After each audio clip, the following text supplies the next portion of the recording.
पिछले एपिसोड में हमने देखा था कि बायतियान की उन बदमाश लोगों के साथ फाइट शुरू हो जाती है, जिसमें वो बदमाश लोग बायतियान और उसके सारे दोस्तों के ऊपर अटैक कर देते हैं। और इस लड़ाई में वो बदमाश लोग ज्यादा पावरफुल दिखाई दे रहे थे। और तब जैसे वो बदमाश लोग बायतियान के दोस्त और मिंग के भाई की जान ले लेते हैं, बायतियान को इतना ज्यादा गुस्सा आ जाता है कि वो अपने डीमन फॉर्म के अंदर आ जाता है। और वो होने के बाद वो उन सारे बदमाश लोगों को मार मार कर वहीं पर खत्म कर देता है। कोई भी उसके सामने जरा सा भी नहीं टिक पाता, क्योंकि उसके पास जो स्टोन था उसकी सारी की सारी पावर्स उसके अंदर समा गई होती है। लेकिन जब वो उन सभी को मार देता है तो उसके बाद डीमन की पावर संभालने की वजह से उसकी बॉडी आउट ऑफ कंट्रोल हो जाती है और वो खुद भी वहीं पर मारा जाता है। जिसके बाद यहाँ से ये एपिसोड शुरू होता है। तो इस एपिसोड की शुरुआत में हम उस लड़की को देखते हैं जो बायतियान के पास गई थी, और उस लड़की का नाम ली होता है, जो अपने मास्टर के पास आती है और उससे बायतियान के बारे में सारी की सारी बातें बताती है। ये सुनकर उसके मास्टर उससे कहते हैं, क्या तुमने कभी डूगू ज़ेंतियान के बारे में जाना है, जिसने दुनिया के सारे पावरफुल हीरोज को मिलाकर एक टीम बनाई थी ताकि दुश्मनों का और डीमन का खात्मा कर सके। इसलिए उसे मार्शल सेंट का टाइटल दिया गया था। साथ ही डूगू फैमिली के पास एक ऐसा स्टोन भी है जिसके अंदर काफी सारी पावर्स मौजूद है। लेकिन अब वो डूगू फैमिली दुनिया से बचकर रहती है, क्योंकि उनकी फैमिली पूरी तरह से खत्म होने के कगार पर आ चुकी थी। इसलिए उन्हें दुनिया से साइड होकर रहना पड़ा। लेकिन अब जबकि बायतियान की पावर सबके सामने आ चुकी है और लोगों को ये मालूम पड़ चुका है कि डूगू फैमिली कहाँ पर रहती है, तो वो जरूर उनके पास आएंगे ताकि उनसे जबरदस्ती वो पत्थर छीन सके। लेकिन अगर वो पत्थर किसी गलत इंसान के हाथ में लगा तो पूरी दुनिया में तबाही आ सकती है। इसलिए तुम्हें एक काम करना होगा, और मैं जानता हूँ कि तुम वो काम के बारे में समझ चुकी होगी कि आगे से तुम्हें क्या करना है। जिस पर ली भी कहती है, आपको टेंशन लेने की जरूरत नहीं है, मैं पूरी तरह से समझ चुकी हूँ कि आगे क्या करना है मुझे, और मैं कोई भी गड़बड़ी होने बिल्कुल भी नहीं दूंगी। अब ली वहाँ से बायतियान के घर पर आती है, जहाँ पर उसके फादर मिंग के भाई के ऊपर एकदम ज्यादा गुस्सा हो रहे होते हैं, क्योंकि उसी ने आकर उन्हें ये खबर दी थी कि बायतियान हमें बचाते हुए मारा जा चुका है। ये देखकर तो ली भी एकदम घबरा जाती है कि बायतियान के फादर के पास भी कितनी सारी पावर्स हैं। तब बायतियान के ग्रैंडपा मिंग के भाई को सारी बात बताने के लिए कहते हैं कि आखिर वहाँ पर हुआ क्या था। इसलिए मिंग का भाई उन्हें सारी बात बताना शुरू कर देता है कि हमारे ऊपर कुछ बदमाश लोगों ने हमला कर दिया था जो हमारी जान लेने वाले थे, लेकिन सही टाइम पर वहाँ पर बायतियान ने आकर हमारी जान बचा ली। लेकिन इस वजह से वो खुद भी मारा जा चुका है। इसलिए अब बायतियान के ग्रैंडपा उसकी बॉडी के पास आकर देखते हैं, जहाँ उसने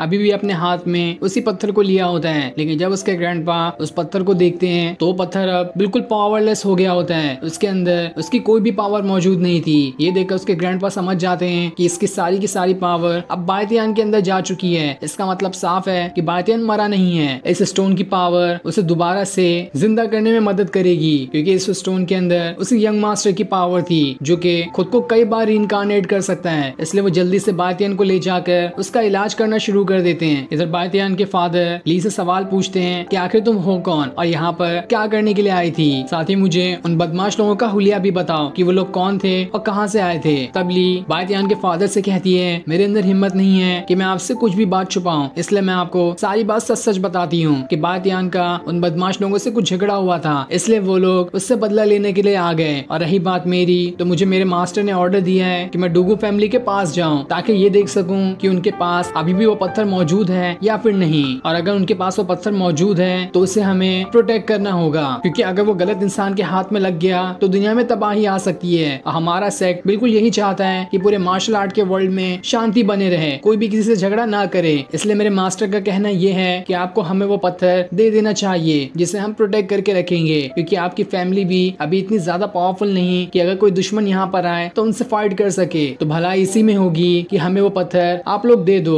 जिसे हम प्रोटेक्ट करेंगे और आपको भी उससे टेंशन नहीं होगी। ये सुनकर तो बायतियान के फादर को एकदम ज्यादा गुस्सा आ जाता है। वो उनसे कहते हैं, तुम्हारे मास्टर को क्या लगता है कि हमारी फैमिली किसी के सहारे पे चलेगी? हमारे पास इतनी ताकत नहीं कि हमारे एंसेस्टर के दिए हुए स्टोन को हम प्रोटेक्ट कर सके। किसी की हमें कोई जरूरत नहीं है, चली जाओ यहाँ से, वरना मुझसे बुरा कोई भी नहीं होगा। जिसके बाद वो पूरे गुस्से के साथ उसके ऊपर अटैक करने उसी की तरफ बढ़ना शुरू कर देते हैं। लेकिन जैसे वो उसके ऊपर हाथ उठाते हैं, इससे पहले ही वहाँ पर बायतियान के ग्रैंडपा आ जाते हैं, जो बायतियान के फादर को रोक लेते हैं और उन दोनों से कहते हैं, बायतियान मरा नहीं है, वो कुछ दिनों के अंदर होश में आ जाएगा। ये सुनकर तो दोनों की दोनों एकदम हैरान थे कि आखिर बायतियान जिंदा कैसे है। साथ ही उनकी खुशी का तो ठिकाना भी नहीं रहता। ग्रैंडपा कहते हैं, बायतियान को अब कोई टेंशन लेने की जरूरत नहीं है, उसके अंदर अब इतनी ताकत आ चुकी है कि वो तो अब कभी मर ही नहीं सकता। वो खुद तो नहीं मर सकता, साथ ही दूसरे मरे हुए लोगों को जिंदा भी कर सकता है, लेकिन अभी उसके अंदर जितनी पावर है उसकी बॉडी उस पावर को संभालने के लायक नहीं बनी है, इसलिए हमें थोड़ा ध्यान देना होगा ताकि वो खुद की बॉडी को भी इतना ज्यादा ताकतवर बना पाए जिस वजह से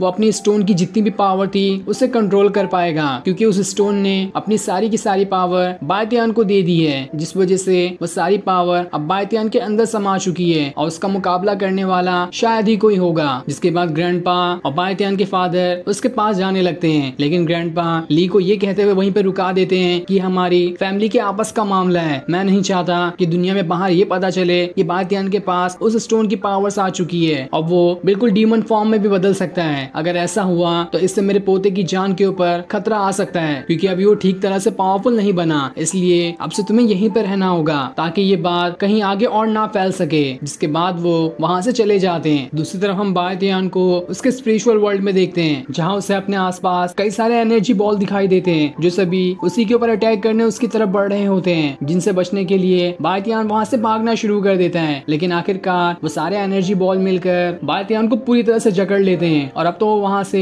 हिल भी नहीं पा रहा था। तब उसके पास डूगू फैमिली के एंसेस्टर ज़ेंतियान की स्पिरिट आती है, जिन्हें देखकर बायतियान उन्हें ग्रीट करना शुरू कर देता है, क्योंकि वो उनके बारे में जानता था कि वो उसी की फैमिली के एंसेस्टर हैं। वो उनसे पूछता है आखिर ये कौन सी जगह है और मैं यहाँ पर आकर कैसे फंस गया। तब ज़ेंतियान उसे बताते हैं तुम्हारे पास जो स्टोन था उसकी सारी की सारी पावर तुम्हारी बॉडी के अंदर जा चुकी है, इसीलिए तुम मरते मरते बच गए हो और अभी तुम अपने स्पिरिचुअल वर्ल्ड के अंदर पहुंच चुके हो। लेकिन अभी तो मैं खुद भी नहीं जानता कि आखिर मेरी पुरानी मेमोरीज कहाँ चली गई। मुझे पुराना कुछ भी ठीक तरह से नहीं याद है, बस मैं इतना जानता हूँ कि मैं डूगू फैमिली का एंसेस्टर हूँ और मैं अब एक सोल बन चुका हूँ। मेरे साथ पहले क्या हुआ था मैं कुछ भी नहीं जानता, और जब तक मेरी मेमोरी पूरी तरह से मेरे पास नहीं आ जाती तब तक मैं शायद तुम्हारी उतनी मदद भी नहीं कर पाऊंगा। तब बायतियान उनसे कहता है क्या आप मुझे अपनी थोड़ी सी पावर दे सकते हैं ताकि मैं इस स्पिरिचुअल वर्ल्ड से अपने रियल वर्ल्ड में जा सकूं। तब ज़ेंतियान कहते हैं तुम तो अभी ठीक तरह से होश में भी नहीं आए हो, तुम्हारी बॉडी इतनी सारी पावर्स को संभालने के लायक नहीं है। मैंने अगर तुम्हें और पावर दी तो हो सकता है कि तुम कभी भी होश में ना आ पाओ, और तब भी अगर तुम इतनी जिद ही कर रहे हो तो मेरी एक शर्त है, यहाँ पर तुम्हें जितनी भी एनर्जी बॉल दिख रही है उसमें से 3 को पकड़कर तुम्हें उसकी पावर अपनी बॉडी के अंदर डालना है। अगर 3 को तुमने ठीक तरह से अपने अंदर डाल लिया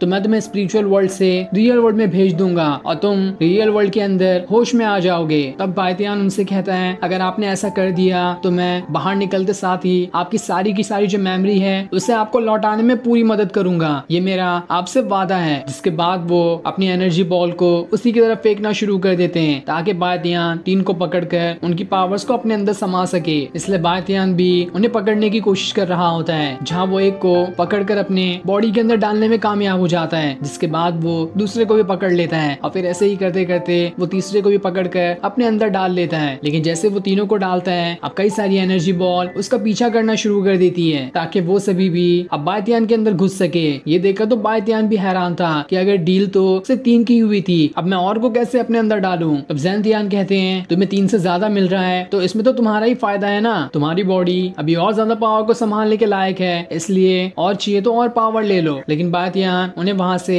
उसे वापस भेज देने की जिद करने लगता है, इसलिए ज़ेंतियान उससे कहते हैं तो ठीक है अपना वादा मत भूलना। जिसके बाद वो उसे एक जोरदार किक मारते हुए अपने रियल वर्ल्ड में भेज देते हैं। वहीं बायतियान के फादर अब भी उसके लिए परेशान होते हैं कि बायतियान की बॉडी तो अभी काफी कमजोर है, क्या वो इतनी पावर को ठीक तरह से संभाल भी पाएगा, कहीं इससे उसे ही कोई नुकसान ना हो जाए। साथ ही उन्हें ली की भी टेंशन हो रही होती है कि वो कहीं सबको जाकर बायतियान के बारे में सब कुछ ना बता दे, वरना इससे तो बायतियान को काफी खतरा हो सकता है। तब ग्रैंडपा जिन्होंने ये देख लिया था कि बायतियान अब होश में आ चुका है, वो बायतियान के फादर से कहते हैं मेरे पास एक बहुत अच्छा आइडिया है, क्यों ना हम ली की शादी बायतियान से ही करा देते हैं, जिस वजह से तो वो इसी घर की होकर रह जाएगी और ना ही वो कभी बाहर निकलेगी। तो ये कैसे हो सकता है कि वो किसी को बायतियान के बारे में बता दे। ये सुनकर तो बायतियान हैरान हो जाता है और जल्दी से होश में आ जाता है और उनसे कह रहा होता है नहीं नहीं आप ऐसा नहीं कर सकते, मुझे तो अभी किसी से शादी नहीं करनी है, साथ ही आप उसे मार भी नहीं सकते, आप बिला वजह क्यों उसे मारेंगे, उसकी क्या ही गलती है। तब उसके ग्रैंडपा उसे कहते हैं तुम तो बहुत बदमाश हो चुके हो, तुम्हें पता भी है हम कितने टाइम से तुम्हारी देखभाल कर रहे हैं लेकिन तुम होश में नहीं आए, जैसे ही तुमने लड़की का नाम सुना जल्दी से होश के अंदर आ गए। तभी वहाँ पर बायतियान की माँ भी आ जाती है जो उसे देखकर काफी ज्यादा खुश होती है और उसे गले लगा लेती है। अब हम कुछ दिनों बाद का सीन देखते हैं जहाँ पर बायतियान और ली आपस में बातें कर रहे होते हैं, जहाँ बायतियान ली से कह रहा होता है क्या सारे के सारे डीमन बुरे ही होते हैं, क्या कोई डीमन अच्छा नहीं होता, मुझे तो बुरा डीमन बिल्कुल भी नहीं बनना है। जिस पर ली कहती है ये तो तुम्हारे दिल के ऊपर ही डिपेंड करता है तुम जो सोचोगे वैसे ही बन जाओगे। अगर तुम बुरा सोचोगे तो बुरे डीमन बनोगे, अगर अच्छा सोचोगे तो हो सकता है कि तुम अच्छे इंसान बन जाओ। जिसके बाद वो उसे वही स्टोन दिखाती है और उसे दिखाते हुए कहती है, देखो ये स्टोन अब अपनी पूरी पावर्स खो चुका है, अपनी पावर्स का इस्तेमाल करते हुए इसे पुराने जैसा कर दो। लेकिन बातियान कहता है, मैं ये नहीं कर सकता क्योंकि इसकी सारी की सारी पावर अब खत्म हो चुकी है जो कि मेरे अंदर आ गई है। लेकिन ली को तब भी डर लग रहा होता है कहीं इससे भी लेकर कोई इससे कुछ गड़बड़ी ना कर दे, इसलिए वो उसे अपने पास रख लेती है। साथ ही वो अपनी स्वॉर्ड बातियान को दिखाते हुए ये कहती है कि तुम अगर डेविल बनने के बाद किसी भी मासूम इंसान की तुमने